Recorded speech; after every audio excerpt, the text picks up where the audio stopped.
If you drink out of a little glass, makes you feel like you have big hands. So that's my tip for the day.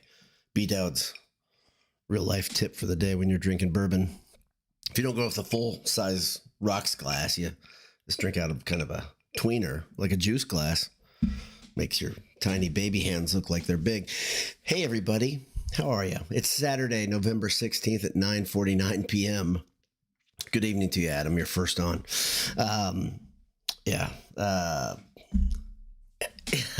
I'm going to quote right off. I'm going to kick off here. Handel Jones, my buddy, and I were just texting back and forth. I'm going to quote Handel right away. And he said two things. He called this my therapy session, but let's call it group therapy. We can all do this together. But one thing he said was awesome. It's the duality of Purdue. Step into Mackey, everything's awesome. You look at Mackey on TV, everything's awesome. It doesn't get any better than Mackey Arena during basketball season. And then you step into Ross-Ade during football season. Life has no meaning. We exist, then we die. And that's tongue-in-cheek from Handel and I both. Mackey Arena is a place that is alive, right? You go in there and you can feel the electricity. Ross-Ade, this whole season, it's like you've got 50,000+ people just begging for life, right? Just begging for a pulse, wanting to see something good happen. I can only speak for my immediate group and myself. And our mood has gotten progressively worse as the season goes on. We have a block of season tickets. It was really fun. We bookended this season. My son, you've heard this over and over. He's a freshman. We got it. B Dowd, great. Your son's at Purdue. But started the season. We tailgated with a bunch of Purdue freshmen, great kids, really, really great tailgate started the season. It kind of dipped, and then today we had a huge group again. So that's my highlight of the day. Hanging out with my son, my nephew. I think some of you guys call him CBD, cousin Boiler Dowd, nephew Boiler Dowd, NBD, whatever. And but great time with them always, right? The weather this year, another big highlight of the season. The weather, my gosh, boys and girls. I can't remember a season like this where there wasn't just an awful weather day at a Purdue football game. Like it was just excellent. I think we may have gotten rained on, a couple drops all season. Today it's 50 something degrees and sunny and clear. Got a little cool when the sun went down, but that happens. The weird thing is, why would you put a Purdue game on at 3:30 in the afternoon this season? But obviously Penn State's a story. They're a team that is in the top 5 in America. They're a good team. They're a team that many say they haven't earned their ranking, people that are in the know. And before the game, I went up, saw some Penn State fans tailgating nearby. I said, "You guys are going down today." I love doing this. And they're like, "What?" And I was like, "I'm kidding. You're not going down. Get out of here." And I said, I do understand that you guys really have a lot to prove, which is really great timing for Purdue, that Penn State's looking to show that they belong in the conversation for the playoff. And it's rough week after week. Number one, playing teams that are good is tough when you're a good team. Playing teams that are good when you're a really, really bad team is just, it's absolute, it's a kitten playing with yarn. It's teams that don't belong on the same field, obviously. I mean, from the jump, you could see the difference, the disparity. It's not so much in the talent, but the scheme. Little things like, guess what? The tight end is eligible. Coach Walters, you defensive genius, you. The tight end is eligible. The running back is eligible to catch passes. These are things we talked about a couple weeks ago. These are things that your pal Boiler Dowd raised concern about. Versus Northwestern, right? I talked about that. That bowling ball running back getting the ball out in the flat. Guess what? He's off to the races. There's nobody out there.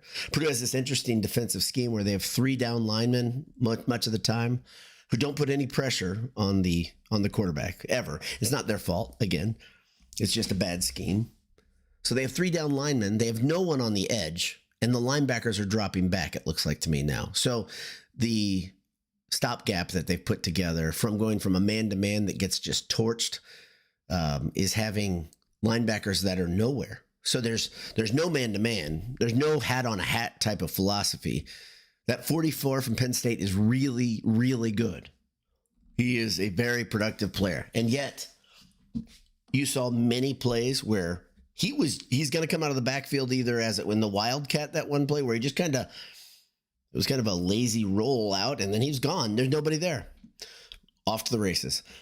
Another play where they dumped it to him, and there's a Penn State guy sitting next to me, and I said, he's gonna have a good day, 44.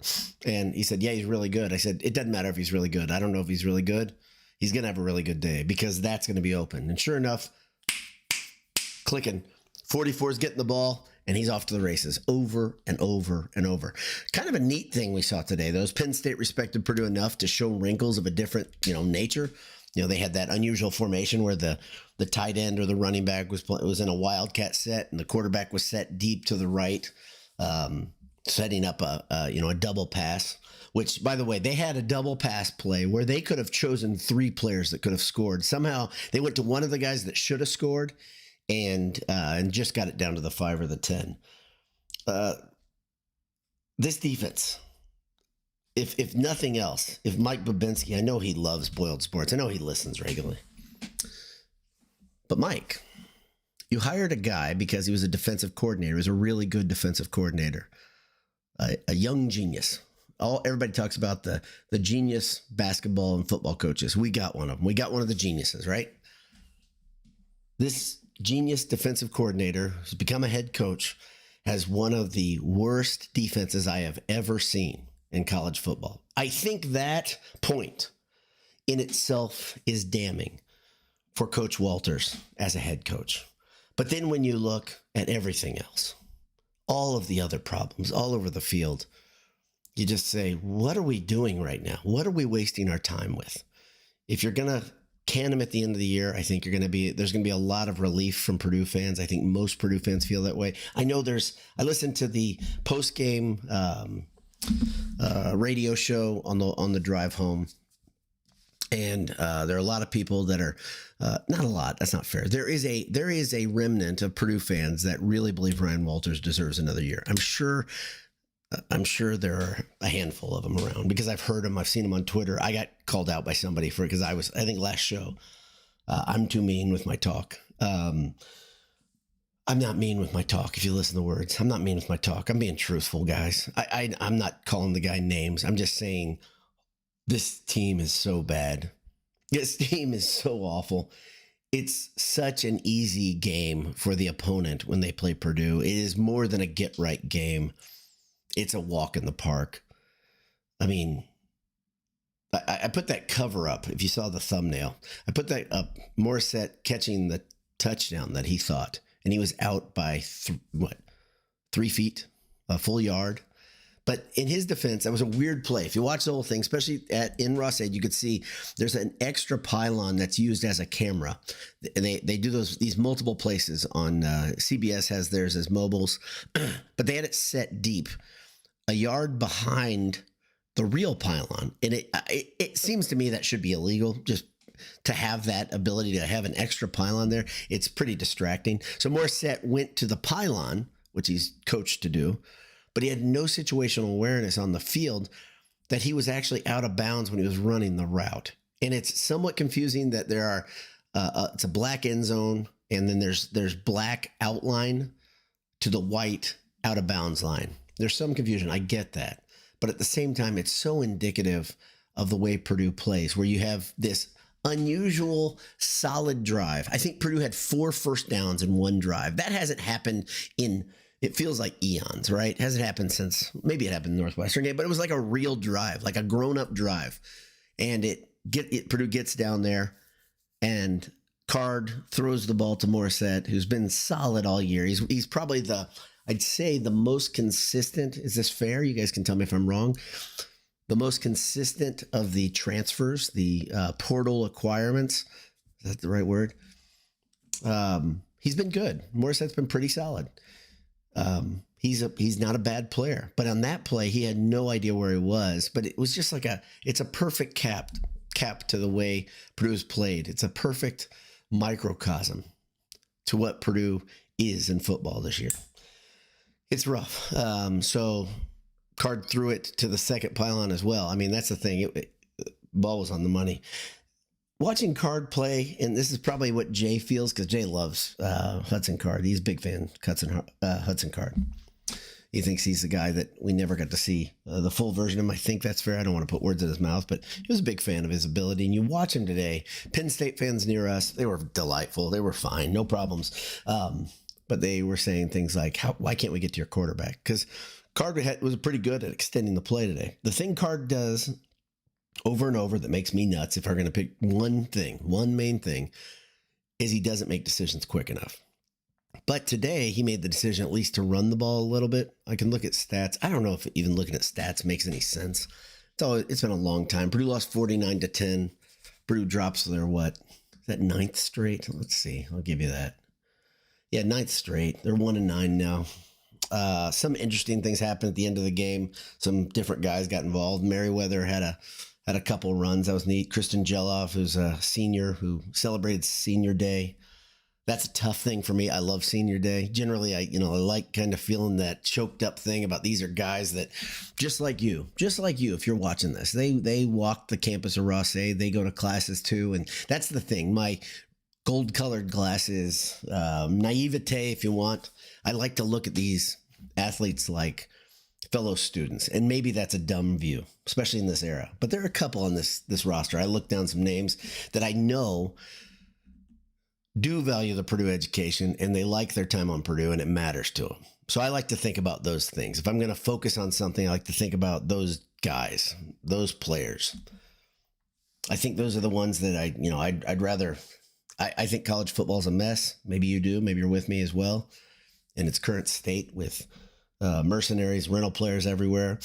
And I think one of the hardest things about that, like I said, the relatability, I've been saying this since the beginning of the season, is harder and harder for me to get my head around. Number one, I don't even know many of the players, even this deep into the season. I mean, there are names, especially at the end of the game, when that I was like, man, I don't know this name. But some things are really cool. Dylan Thieneman continues to rack up tackles. I mean, maybe that's a bad thing because he's, so much of a safety net in a defense that isn't doing enough to make the first tackle. How many times yards after contact were absurd for Penn State today? Absurd. Let's see. Okay, so Warren, 44, had, goodness gracious, all-purpose yards. Looks like he had about 200 yards. 200 all-purpose yards. He was great. Great tight end, 44. But let's see on the other side, Max Clare was a glimmer. He looked great on a couple plays. Thieneman, Jenkins, a lot of tackles. Let's see who else stood out to me. Devin Mackey, right again. So here's a rub, and you've heard this rub from me a couple times. Mackey had a really, really nifty run, a couple really nifty runs early, especially in that drive where Purdue put up some first downs. He ends the game with 11 carries, 40 yards. 11 carries. His longest of the day was 17. He didn't get enough carries.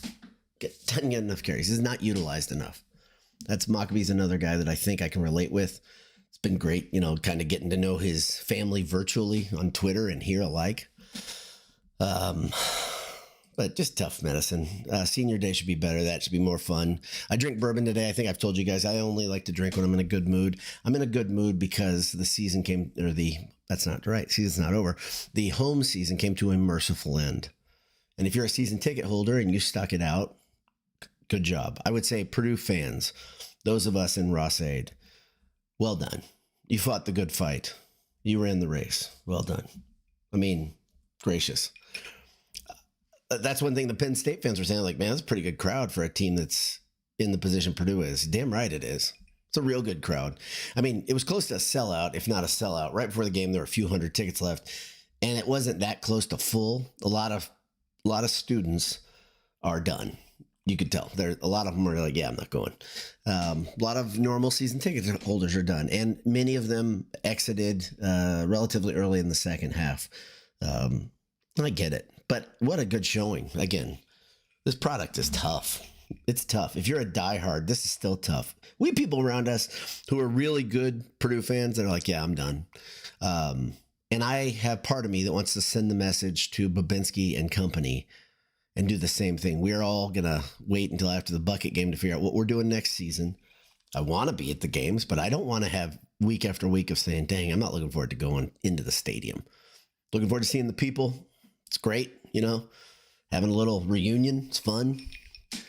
But man, the whole linchpin, the thing that you're revolving around at the end of the day is the football game itself. And it's been just deplorable, just awful product. I don't know how you can say this nice. I don't know how you can see any light at the end of the tunnel with this head coach. I don't see it. And I implore all of you, because I want to see the good things here. I really do. I'm just having a hard time doing it. But I implore you, find me a case in which a head coach has been this bad, number one, this bad ever. I can think of one where I think Barry Alvarez was really, really awful his first year, but he inherited a program that hadn't been good for decades at Wisconsin. And quickly, that second season, they took a big jump up, and then they just kept going up. But in the second season was this bad. That's the first thing. And recovered to become really, really good, like a really solid coach. Tell me who that is. And then the second part, how about a coach that is told, hey, you've got to rebuild your staff completely? Because this is the little trial balloons that have been sent up in the Purdue media and the state-run media, that they're going to say, hey, everything's going to be fine. It just got to make some adjustments. In fact, this state-run media thing, the fact that Purdue has, and I understand there's a lot of people employed by Purdue in this group, and the money is indirectly connected to the athletic department. But listening to the football game was hilarious because Tim Newton had to stop himself multiple times. I think he's been told, hey, try to keep the negativity down, in the same vein that the students have been told not to tell anyone, don't say fire Walters. That's a really mean thing to say. It's not really a mean thing to say. It may be negative. It may be a little bit of a drag, but you know what's a real big drag? Averaging under 10 points a game at home. That's one of the stats. You could say that's kind of a drag. Losing 9 games in a row, that's kind of a drag, right? Are we on the same page yet? That's pretty negative stuff in itself. I don't understand the perspective of the people that say, yeah, things are going to be fine. You just got to let this guy rebuild a coaching staff after he built the coaching staff that put them in the position they're in. Let me just do something else. Thank you to all the parents who have supported your kids who've come to Purdue. Appreciate your kids being there. Love that they're in black and gold. And I hope those kids are some of the ones that I'm talking about, the ones I think about that I'm like, I can relate with this kid. Busting his ass, playing a sport, bleeding, sweating, doing all the things that are difficult for the game. And on top of that, keeping their grades up, going to class.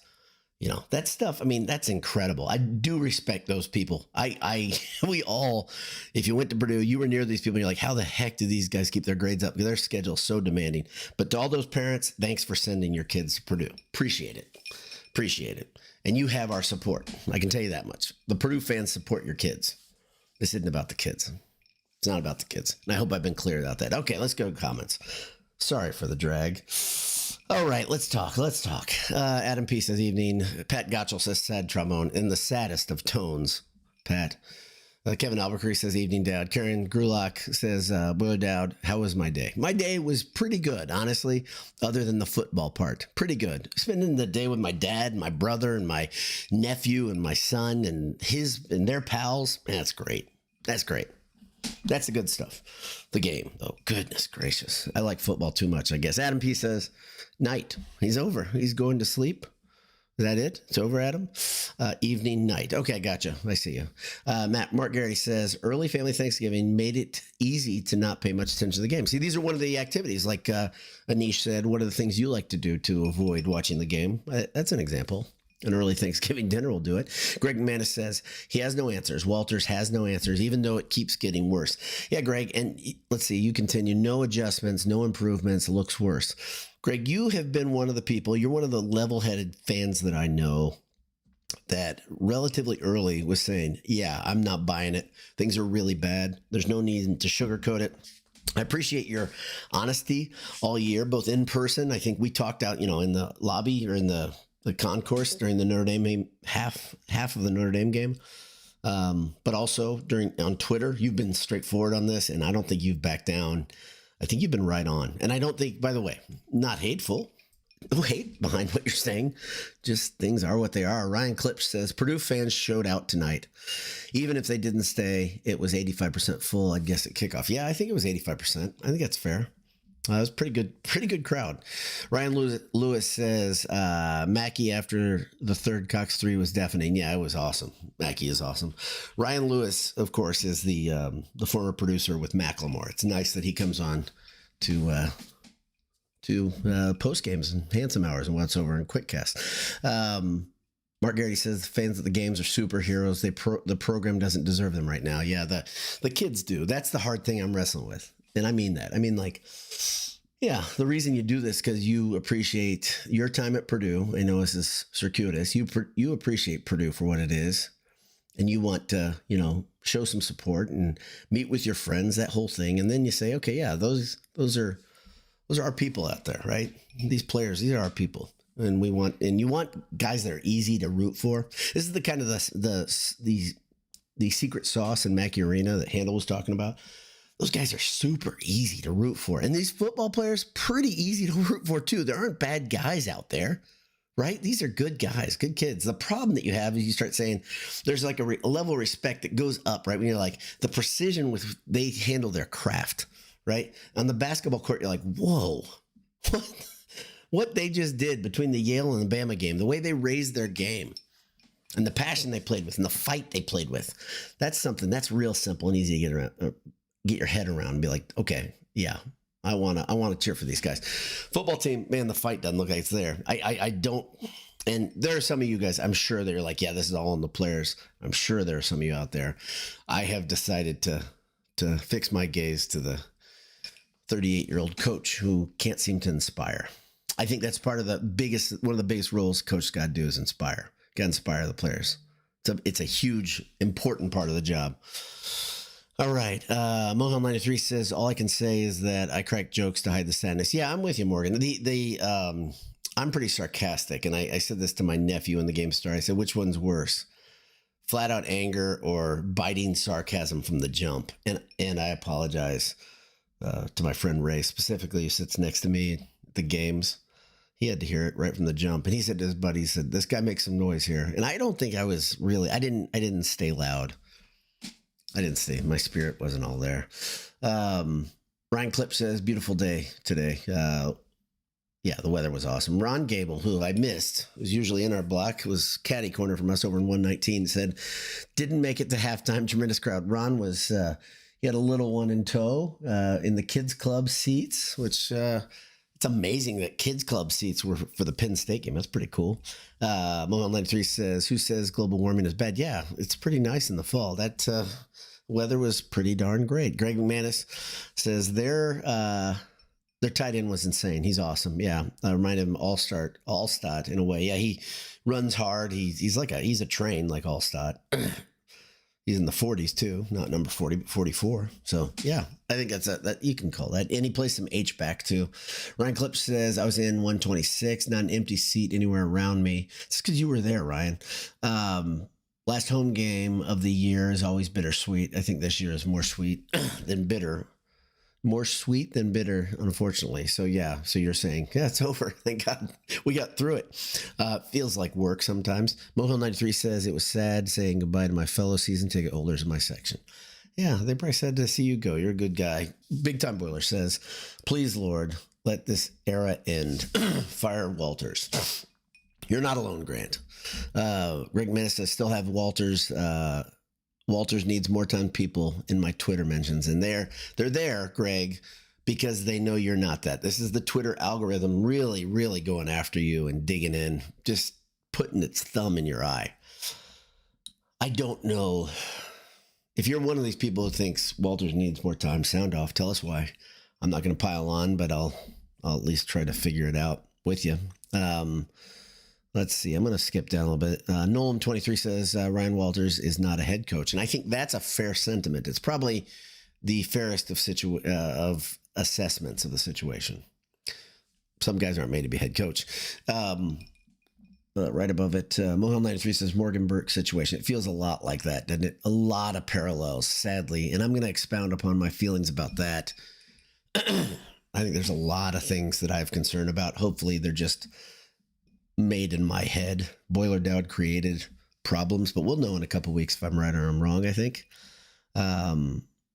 Big Time Boiler says the defensive scheme in itself is a fireable offense. I agree. Nate Dolance says, will Painter improve the end zone paint job? Will Painter do it? Yes, Painter will get over there and get the full thing, the football situation rectified. The funny thing is, I think that has been the paint job all year. I don't think the tracks were around the outside of the sideline all season. It really wasn't an issue. Part of it because Purdue doesn't like to score. Surely not on drag routes across the back of the end zone, but it was a major problem on that one play. There's no doubt. Let's see. Nolan 23 says 2 years enough. That's funny. Andy Ide calls him Pylon Morissette. that's a funny thing. Morissette's been solid all season. Let's keep going. Adam P says, need to add going winless in conference play as just a cause for firing the next head coach contract. It's not a bad thing to say that. I think going winless in the conference is fireable in itself. Let's see. I'm going to keep down here. Motor City Boiler says, I only went to the ISU game this year. Congrats. That's a good one to go to. I apologize to all you. Clearly, I was the good luck charm. Yeah, I do blame you for a lot of things, Motor City. But this is just one of them. But I blamed you every Saturday for not being there. I actually cursed the sky. Damn you, Motor City Boiler! All right, South Haven Boiler says, only good thing about today was it was my first trip to AJ's for mac and cheese bites, pub burger, got some BS magnets, great recommendation. Yeah, and speaking of, that's great. I don't know if you noticed, I haven't mentioned any of my sponsors. Thanks to AJ's. When you've kind of gotten chilly and your boilers have had another disappointing Saturday, you know what you do? You head towards the fire station. You turn left. At that fire station, you see the glowing blue AJ's lights. Head in there. Meet the nicest darn people you're going to find near campus. Order the pretzels. Order the mac and cheese bites. Get yourself a pint. At the bottom of the pint, you may get a bonus boiled sports magnet. There's Italian beef there. There's pub fare. And there's service that is to die for. AJ's Burgers, Beef, and Beer. And also, you can't get this shirt there, but head to Homefield Apparel if you're doing some Christmas shopping. Homefieldapparel.com, enter boiled25 at checkout. Get 15% off your first order. Good stuff over there. All right. So Michael JB says, having an amazing lack of confidence in Coach Walters. Just listen to his post-game comments. No substance. Isn't sufficiently able to articulate what happened ever. Yeah, his post-game was rough. Rough. The tone of it was rough. The things he said were not, they weren't substantive. It's a hard thing right now because at the beginning of the season, if you've watched this show, if you watch some of these post games, whatever, I like to dig into that sort of stuff. I like to watch post game and the Monday pressers and all that. And I'm done. I'm tapped out. My enthusiasm for that it's gone, quite frankly. And some of you guys are nice enough to send me links to stuff because you're like, hey, you may want to listen to this, you may want to watch this because I don't think you're watching anymore. You're right. I'm not. That's my version of the apathy right there. But I'm still trying to do this because I feel like I have a responsibility to do it. 93 unhire Walters. See, that's much more kind. Much the wrapping of that is very, very kind. Way to be kind. Let's go down. Ed Albanese, the king of gummy bears, gummy worms, all the tasty, fruity, gummy things, says, no, Walters does not need any more time. Why? Because we are 1-9. That almost rhymed. And that's really impressive in itself. Josh Cussell says, Maccabee portal. Let's hope not. Let's hope not. That's one of the guys that I really don't want to see leave. Really don't want to see him leave.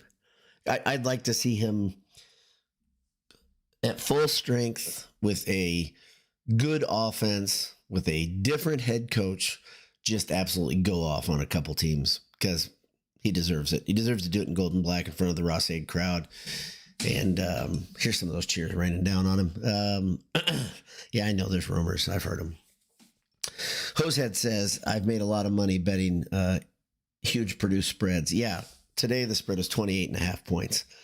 Like many of you figured, this is easy money. I don't bet on sports. I don't bet on any sports, let alone Purdue sports. That's way too close for me. I would be a basket case, even more than usual. And if you know me on game day, I'm a bit of a basket case sometimes. I've been pretty at ease this season. But Ryan Clip says, I hate this for the kids like Mackey the most. He's a gamer. So good. He's a constant motor guy too. Would hate to see him go, but would totally get it. Yeah, I'd hate to see him go. Just hate it. Yeah. What's that? Oh, Greg Man says the oddity of the fall, the Indy concourse lady. Yeah, the girl who passed out and went face down. That was rough. That was a rough. Maybe that was the sign of the way the season was going to go. Purdue was already down by $1 billion at that half. So Jose said Wisconsin trying to do what Wisconsin does. They're playing Oregon. They're in the second half. I don't know the score. Guess I need to check on that. But I'm going to do that in a second because we're almost done. Ed Albany says, I might be wrong, but the team seems very discouraged. I agree. So it would be almost impossible for Walters next year to get the team motivated. Yeah, there's some cumulative things that I think are very concerning. It's difficult to coach. If you're a person that falls into the category that you think this team wasn't very talented, okay, if you're in that camp, and so you think, okay, hey, Walters didn't have all of his guys in place, whatever thing you're coming from, but they were motivated this year, right? And so a motivated, less than top tier talented team can do a lot more damage than one that you're trying to motivate every day and trying to light a fire under them, especially if the guy who's trying to light the fire is the guy who's currently at the helm. Because we don't have much reason to believe that that team is ever like a cannonball fired from a cannon. We have not seen it this year. We have not seen Purdue come out and jump on a team other than Indiana State. It just has not happened, offensively or defensively. So next year will be harder. On top of that, there's going to be attrition. There's been attrition every year at Purdue for the last 3. It's been rough. Actually, it goes back further. But last 3 have been especially brutal. And I was hoping that this was one of the big signs, some steadiness, steady the ship, not having the portal be where everybody scrambles to. I think we're going to see a ton of guys leaving. Part of that's though because many of them aren't born and bred Purdue guys. They weren't freshmen. They came in as sophomores, juniors. A lot of those guys like, yeah, I'm enough of this. I'm leaving. But the other thing is the recruiting class has already taken hits. There's a lot. It's coming in from all sides. It's coming in from all sides. And Babinski has to be aware of that. Has to be. Alex Chatton says Wisconsin, Oregon's 13-13. Awesome. I'll get to that here and I'll watch it here when we get off. Let's get down. Brother Ted says Purdue basketball travels to Milwaukee to play undefeated number 15 Marquette this Tuesday. Prediction. Okay, I'm going to say Purdue loses the first game. You've heard this before. I say Purdue loses a very close one. Very close game. But here's the thing. It's really interesting if you're into this sort of thing. I'm told there are still tickets available for this one. It is not an awful drive from Central Indiana, especially not an awful drive if you're a Chicago-based boiler. Easy drive, in fact, and good seats, a fun venue. It'd probably be a little hostile. Won't be too bad.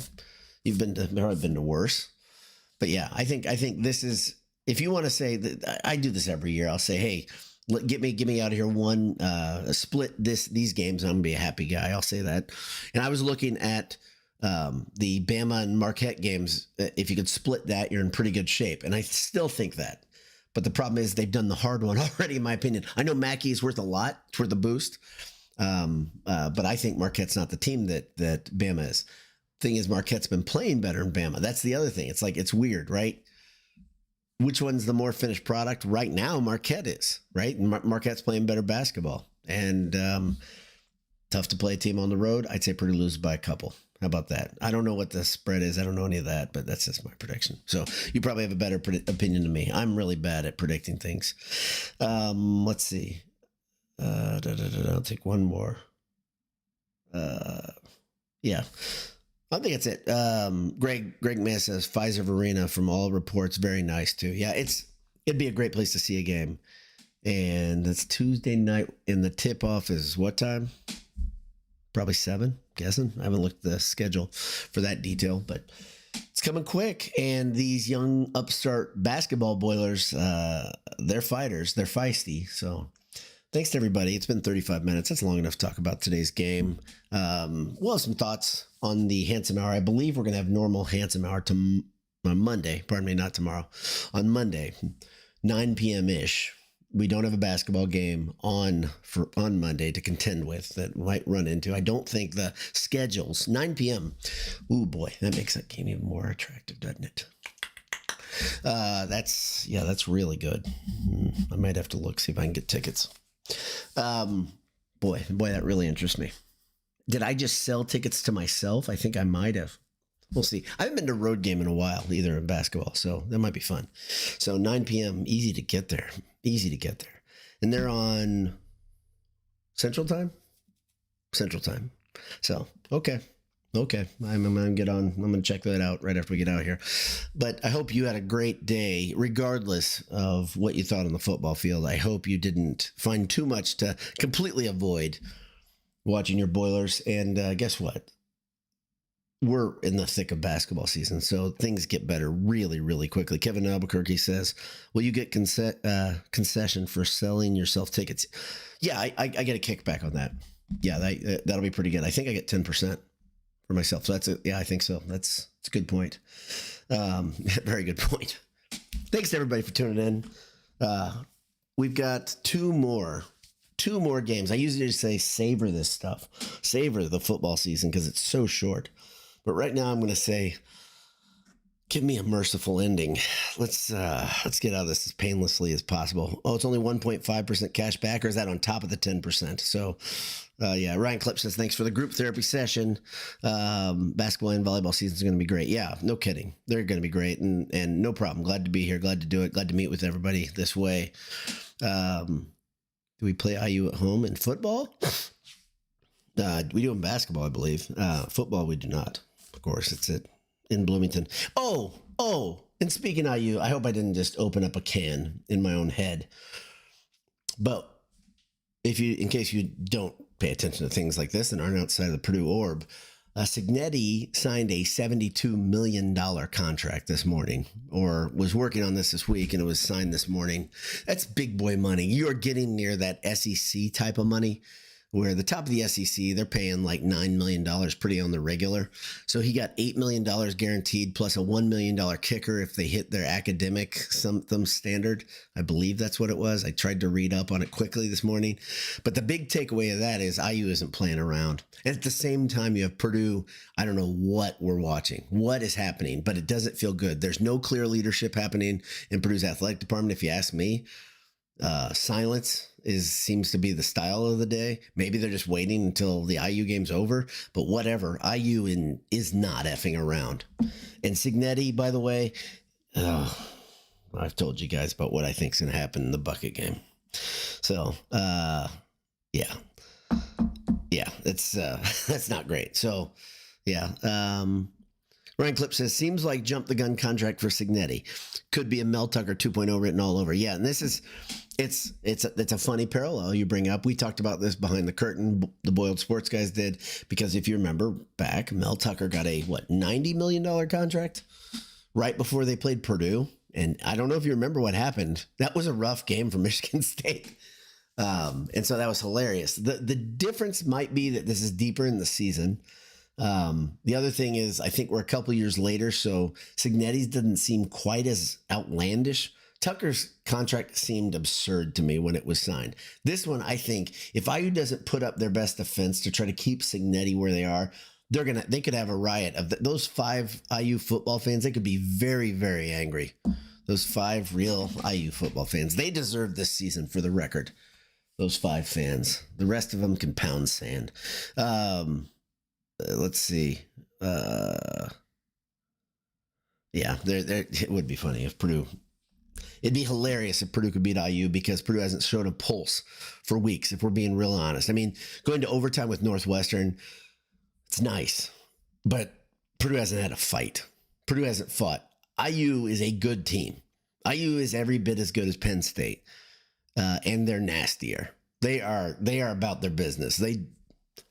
IU doesn't play around. And looks like their administration isn't playing around either. But the funny thing about IU doing this is we don't know what the buyout is yet, right? Haven't heard that yet. That's a key part of this contract. How much do you have to pay to get Cignetti out from IU's thumb? So, for instance, put a scenario that IU beats Ohio State. I know it's wild. Or even doesn't beat Ohio State, but they get to the playoff and they win one game in the playoff. Holy moly, will he be the apple of everybody's eye who has a opening? The problem is, this is a really interesting thing too. This is good for Purdue. The coaching carousel is not going to spin that much this offseason. There just aren't many indicators of it. Florida was one of those things, one of those schools you said, if they leave Napier, they kick him to the curb, things start spinning really quickly, right? But Napier's staying. So Florida State, do they have the money to buy out Norvell? I don't think they do. I think they're in big trouble. So this is the year. If Purdue wants to go get a coach and have a pick, maybe steal a guy, this is a good year to do it. It's a good off season to do it. Yeah. So Mohill says at least get paid if he gets plucked by the SEC. Yeah, IU. That's the thing. You kind of, it's a protection, right? It's a smart thing. Get paid, get some money. If you're going to get the guy that you really like is gone because he chooses to go to greener pastures. Okay, fine. Now you've got this bag of cash to go with the next guy, and you can, the risk obviously becomes a lot less if you can get a proven commodity. Boy, don't we know it. So, yeah. So that's about it. Great talking to you guys. I mean that.